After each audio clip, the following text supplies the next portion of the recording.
Hello students, today let's start the 7th chapter of your supplementary reader, Moments, The Last Leaf, and written by O. Henry. The Last Leaf, अंतिम पत्ती। पतझड़ की ऋतु है, हवा तेज़ गति से चल रही है और मूसलाधार वर्षा भी हो रही है। मूसलाधार वर्षा मीन्स बहुत तेज़ वर्षा हो रही है। आईबी की एक बेल है जिस पर एक पत्ती के सिवाय सभी पत्तियां गिर चुकी हैं। अब प्रश्न ये उठता है कि जब सारी ही पत्तियां गिर गई हैं तो अंतिम पत्ती क्यों नहीं गिरती। तो चलिए सुनते हैं और पता करते हैं कि आखिर उस आईबी की बेल पर जब सारी ही पत्तियां गिर गई हैं तो वो अंतिम पत्ती क्यों नहीं गिरती। जो द लास्ट लीफ स्टोरी है वो 2 फ्रेंड्स की है जिनका नाम सू और जोन्सी है। वे 2 युवती कलाकार एक छोटे से फ्लैट में साथ साथ रहती थीं, पेंटिंग करती थीं। वे फ्लैट एक पुराने मकान की 3री मंजिल पर था। नवंबर के महीने जोन्सी अचानक गंभीर रूप से बीमार पड़ गई थी। उसको निमोनिया हो गया था। वह बिना हिले डुले बस बिस्तर पर पड़ी रहती थी, ना कुछ खाती थी ना कुछ पीती थी। ये देख कर के सू चिंतित हो गई और उसने डॉक्टर को बुलाया।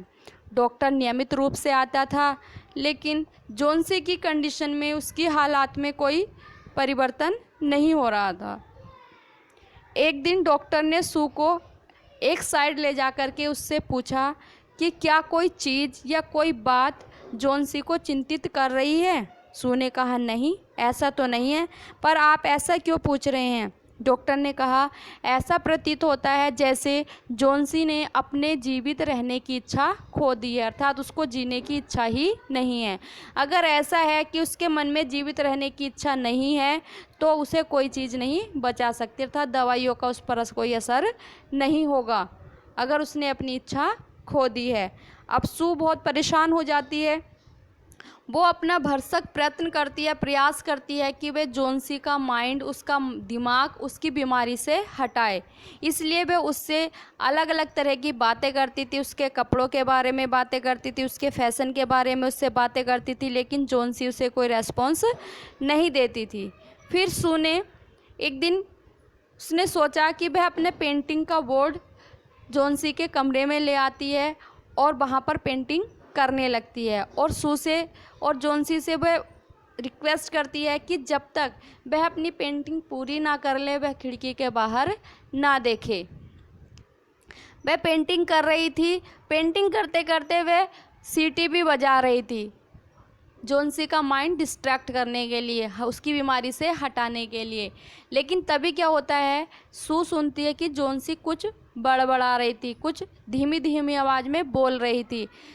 सू दौड़ करके उसके बिस्तर के पास गई और देखा और सुनती है, वो कह रही थी 12, 11, 10, 9, 8, 7। सू ने बड़ी व्याकुलता के साथ खिड़की के बाहर देखा, जहाँ पर देखकर जोन्सी ये सब बोल रही थी। उसने देखा कि पुरानी आईबी की बेल उनकी खिड़की के सामने ईंट से बनी दीवार की आधी ऊंचाई तक ऊपर फैली गई थी। बाहर जोर से हवा चल रही थी और लता या बेल अपनी पत्तियां गिरा रही थी। सू ने पूछा प्रिय यह क्या है। जोन्सी ने धीरे से कहा 6। वे अब तेज़ी से गिर रही हैं। 3 दिन पहले लगभग इस बेल पर 100 पत्तियां थीं और अब केवल 5 पत्ती बची है। सू ने कहा जब पतझड़ का मौसम है, पतझड़ की ऋतु है तो पत्तियां तो गिरेंगी ही। जोन्सी ने कहा कि जब ये अंतिम पत्ती गिर जाएगी तो मैं भी मर जाऊंगी। मुझे इस बात की जानकारी पिछले 3 दिनों से है। सू ने उत्तर दिया ओहो, ये बकवास है। पुरानी आईबी की पत्तियों का तुम्हारे स्वस्थ होने से क्या संबंध है, और डॉक्टर को पूर्ण विश्वास है कि तुम ठीक हो जाओगी। जोन्सी ने कुछ नहीं कहा। सू गई और जोन्सी के लिए सूप से भरा हुआ कटोरा लाई। जोन्सी ने कहा मुझे कोई सूप नहीं पीना है, मुझे भूख नहीं है। अब केवल 4 पत्तियां ही रह गई हैं और मैं चाहती हूँ कि अंधेरा होने से पहले मैं अंतिम पत्ती को गिरता हुआ देखूं और तब मैं भी सदा के लिए सो जाऊंगी। सू अब जोन्सी के बिस्तर पर बैठ गई, उसको चूमा और कहा तुमको मरना नहीं है, मैं पर्दा नहीं खींच सकती क्योंकि मुझे प्रकाश चाहिए। मैं अपना चित्र पूरा करना चाहती हूँ ताकि हम दोनों को कुछ धन की प्राप्ति हो। और उसने जॉन्सी से यह भी आग्रह किया कि मेरी प्रिय सहेली, जब तक मैं चित्रकारी करती हूँ मुझसे वायदा करो कि तुम बाहर नहीं देखोगी। जॉन्सी ने कहा, अच्छा, अपनी चित्रकारी जल्दी पूरी करो क्योंकि मुझे अंतिम पत्ती को गिरते हुए देखना है। मैं चाहती हूँ कि मैं अंतिम पत्ती को गिरता हुआ देखूं और मैं प्रतीक्षा करते करते अब थक गई हूँ। मुझे मरना ही होगा, इसलिए इन थकी हुई पत्तियों के समान ही मुझे भी आराम से जाने दो। सू ने कहा, सोने की कोशिश करो। मुझे खदान में काम करने वाले एक बूढ़े व्यक्ति का चित्र बनाना है और मैं बेयरमैन को अपना मॉडल होने के लिए ऊपर बुलाऊंगी। सू दौड़कर नीचे गई। बेयरमैन ग्राउंड फ्लोर पर रहता था, जो 60 वर्ष का एक चित्रकार था और उसका जीवन भर का यह स्वप्न रहा कि वह एक सर्वश्रेष्ठ चित्रकारी करे, पर वह एक स्वप्न ही उसका मात्र रह गया था। वह ऐसी कोई चित्रकारी नहीं कर पाया था। सू ने अपनी जितनी भी समस्या थी यानी जॉन्सी के बारे में सारी बातें बेयरमैन को बता दी। बेयरमैन कहता है कि क्या जॉन्सी पागल हो गई है, वो बेवकूफ़ है। सू ने शिकायत की, जॉन्सी को बहुत तेज़ बुखार है और वह खाने और पीने से भी मना करती है और उससे मुझे अत्यधिक चिंता होती है। बेयरमैन ने कहा, मैं तुम्हारे साथ चलता हूँ और जॉन्सी से मिलता हूँ। वे दोनों शांतिपूर्वक उसके कमरे में गए। जॉन्सी सो रही थी। सू ने पर्दे के साथ साथ पर्दे को खींचा और वे दूसरे कमरे में गए।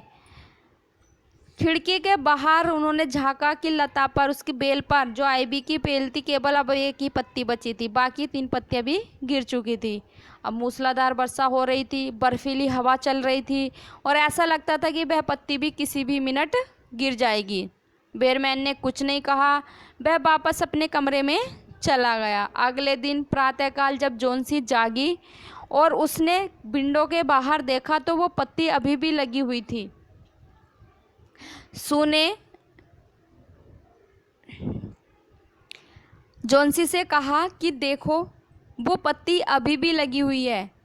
रात भर कितना तूफान था, हवा चली, लेकिन वो पत्ती नहीं गिरी। जॉन्सी ने कहा, मैंने गत रात या पिछली रात हवा की आवाज़ सुनी थी। मैंने सोचा था कि वह गिर गई होगी। वह निश्चित रूप से आज गिर जाएगी और तब मैं मर जाऊंगी। सू ने उत्साहपूर्वक कहा, तुम नहीं मरोगी।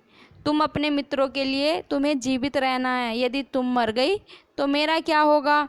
जॉन्सी धीरे से मुस्कुराई और अपनी आंखें बंद कर ली। लगभग हर घंटे के बाद वह खिड़की के बाहर देखती थी और उस पत्ती को वैसा ही पाती थी। शाम के समय फिर एक दूसरा तूफान आया और उस तूफान में भी वह पत्ती नहीं गिरी। जॉन्सी बहुत देर तक लेटे हुए उसे देखती रही और फिर उसने सू को बुलाया। उसने सू से कहा कि मैं बहुत बुरी लड़की बन गई हूँ। तुमने इतने प्रेम से मेरी देखभाल की और मैंने तुम्हारा सहयोग तक नहीं किया।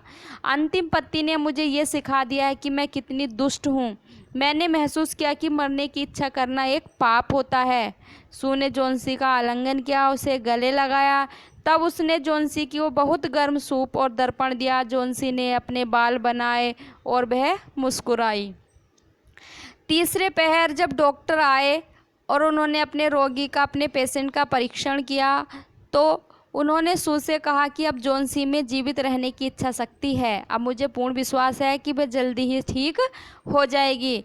अब मुझे जीने से नीचे जाकर बेयरमैन को देखना है। वह भी निमोनिया से पीड़ित हैं, पर मुझे डर है कि उनकी जीने की कोई आशा नहीं है।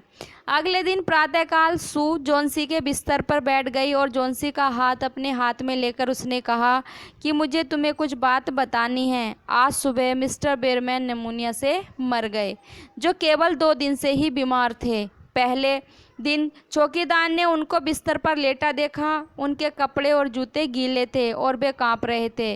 वे तूफानी भरी उस रात में बाहर रहे थे।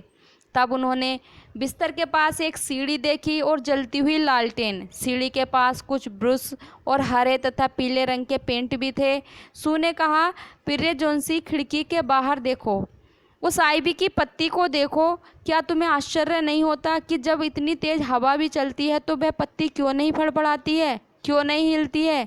कि वह बेयरमैन की सर्वश्रेष्ठ कलाकृति है, कि जिस रात अंतिम पत्ती झड़कर गिरी थी उसी रात बेयरमैन ने ये अद्भुत चित्रकारी की थी, जो बिल्कुल हकीकत लग रही है और जिसे देख कर के तुम जीवित हो। तुम्हें लग रहा था कि वो पत्ती गिर जाएगी और तुम मर जाओगी, और देखो वो पत्ती नहीं गिरी, क्योंकि वो बेयरमैन ने बनाई थी और तुम्हारे अंदर जीवित रहने की इच्छा जागृत हो गई है।